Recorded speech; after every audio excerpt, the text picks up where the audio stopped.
Sakto morning mga kasakto.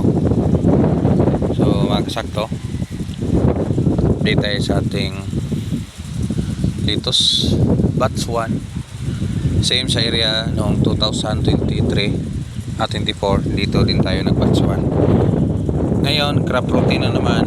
Dito na naman yung ating litos sa area na ito. Interval carrots noong previous tanim nito. Ngayon tuslong tawag nila nito, pero may pahabol tayo rito sa katabi na tuslong yung sabi nga nila, litos at talong. Yan, may talong yan, yun expono, may mga talong. Sa batch na ito hindi ko ginamitan ng plat o yung paiba na cultivated style na actually basic sa pagtatanim ko. So ngayon yung spacing niya is same sa ating space pa rin pag nakaplat, pero ngayon na may talong, respeto din tayo konti ni talong. Again, yung spacing ng talong natin mga 0.5 per puno ang yung kama niya, so nasa 1.5 yung ganyan. Yung dito is 1 meter, 1 meter by 1.5 yung distance ng ating talong sa intercropping na tuslong o litos. Yung pahabol batch 2 natin na talong at pitsay, ito yung seedling na talong ko. Ito din yung ating pitsay na tawag sa amin pitsay Bisaya o pitsay native ng Ramgo. So ito nag-edad ito ng 2 days old from seeds. Ito naman isang linggo ngayong araw na ito. So mag 1 week old yung ating talong. So ito palakihin ito sa beds niya. Yan mauna siguro matransplant, tapos intercropping na naman itong ating talong. Again, marami-rami yan. So second batch ito. Yung first batch natin is nandun sa baba. Puntahan na natin. So dito sa area na ito, continue yung ating water system yan. Again, yung edad ng ating litos, so nasa 2 linggo after transplant. So nakakain na ng first fertilizer yan noong nakaraang linggo, bago 1 week na kahapon. So hinihintay lang nating sumibol at nakapulyar na tayo dyan.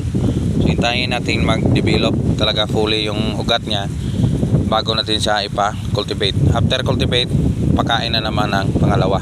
So yun ang pinaka basic ni talong sa ating batch 1.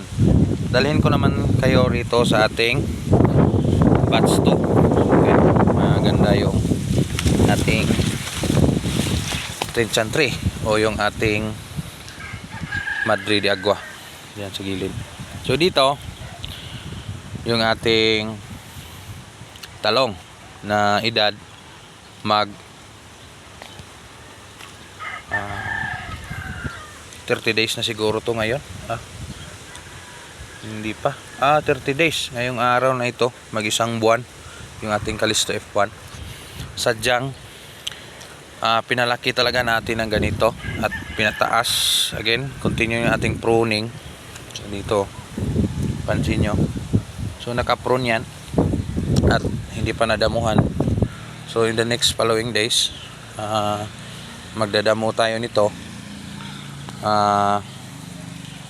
pagkasunod ng ating papakain o yung after damo, pakain na naman. So ito yung pansin ko na share ko sa ating mga kapwa farmers yan. Pag may ganito, observe nyo muna, kunin muna yung affected. Again, alam nyo na kung ano ito, EYM o EYMEV o yung virus, ilagay nyo lang sa tabi. Huwag nyo siyang hayaang makapenetrate. Ito ang monitor, may hilo na. So dapat naka-monitor.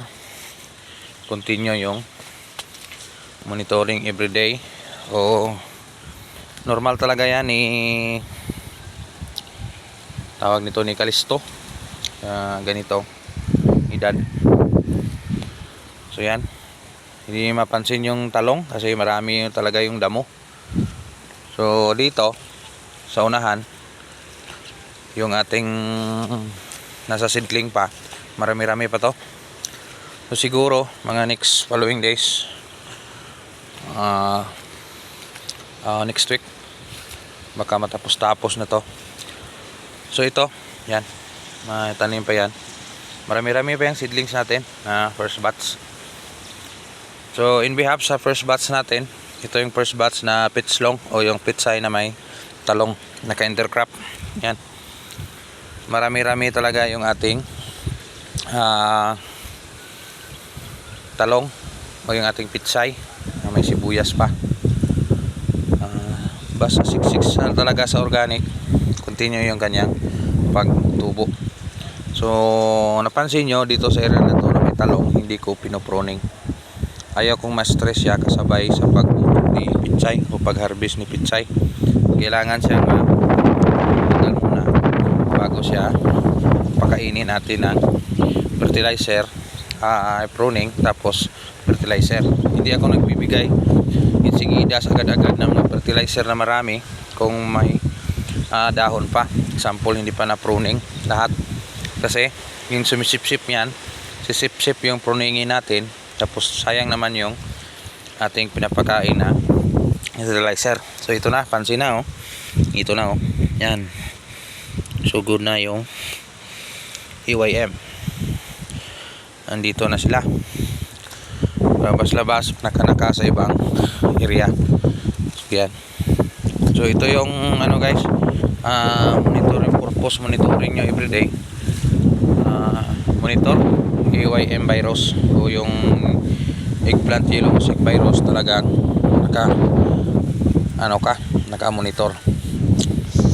So makuha-kuha na itong pitsay bukas o Monday, pangalawa. Ubos-ubos na yan, linis na to. Swipe na agad yung ating tao, kunin rin itong mga sibuyas, sayang naman. So wala talaga tayong linyada sa sibuyas kasi yung sibuyas, again try and error to ang ating sibuyas na intercrop. Hindi papayag si sibuyas na may intercropan na maraming tanim. Hindi siya papayag na magkipit siya sa gitna. So yan lang muna, konting update dito sa ating area. At saka nga pala, may nag-request message sa ating Facebook. So maraming nagtataka sa ating harvest, sa ating panigang. Again, flex ko lang sa inyo, yung panigang natin is talagang ito lang talaga, wala nang ibang puno. So maraming nagtataka, marami daw harvest sa ganito yan.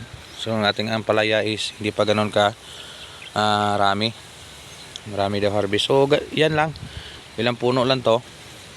So nakapag-harvest tayo ng 600 plus puno to. So may mga hindi pa nakita doon. Yan o. So in the next, kahapon nag-harvest tayo nito. In the next following days, mag-uulit naman na mag-harvest. Yan lang muna, konting update dito sa ating area, Canlaon City, Negros Oriental. Kasing liwanag ni Bulkan Canlaon yung ating pagtatanim. So sana naman yung virus ni talong nag-prevail na. Sana naman hindi tumutuloy kasi marami yung tanim natin. So bibigyan tayo makatanim ulit. Salamat. God's blessings. Salamat. Insakto TV.